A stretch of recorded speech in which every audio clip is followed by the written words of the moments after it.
प्रजापति के प्राकृत और वैकृत नामक ये जगत के मूलभूत 9 सर्ग तुम्हें सुनाए।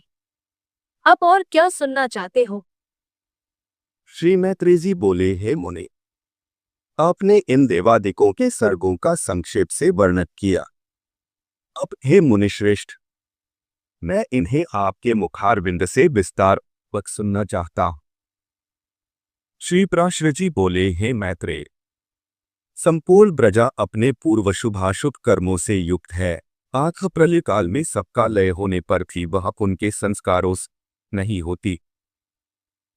ब्रह्मा जी के सृष्टि कर्म में प्रवृत्त होने पर देवताओं से लेकर स्थावर पर्यंत 4 प्रकार की सृष्टि हुई। वह केवल मनोमयी थी। फिर देवता, असुर, पितृगण और मनुष्य इन चारों की तथा जल की सृष्टि करने की इच्छा से उन्होंने अपने शरीर का उपयोग किया। सृष्टि रचना को कामना से प्रजापति के युक्त चित्त होने पर तमोगुण की वृद्धि हुई। आठ सबसे पहले उनकी जंघा से असुर उत्पन्न हुए। तब हे मैत्री, उन्होंने उस तमोमय शरीर को छोड़ दिया। वह छोड़ा हुआ तमोमय शरीर ये रात्रि हुआ।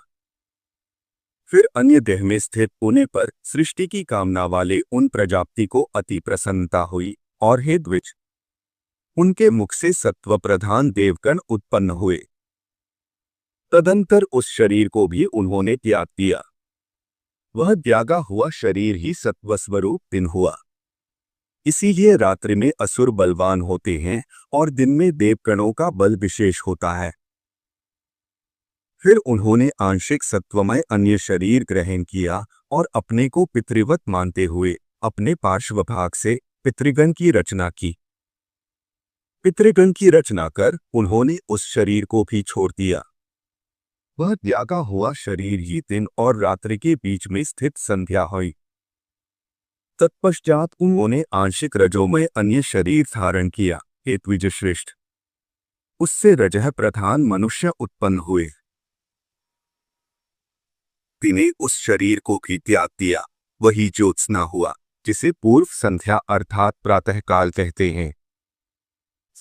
इसीलिए हे मैत्रेय, प्रातःकाल होने पर मनुष्य और सायंकाल के समय पितर बलवान होते हैं। इस प्रकार रात्रि, दिन, प्रातःकाल और सायंकाल ये चारों प्रभु ब्रह्मा जी के ही शरीर हैं और तीनों गुणों के आश्रय हैं। फिर ब्रह्मा जी ने एक और रजोमात्रात्मक शरीर धारण किया। उसके द्वारा ब्रह्मा जी से क्षुधा उत्पन्न हुई और क्षुधा से काम की उत्पत्ति हुई।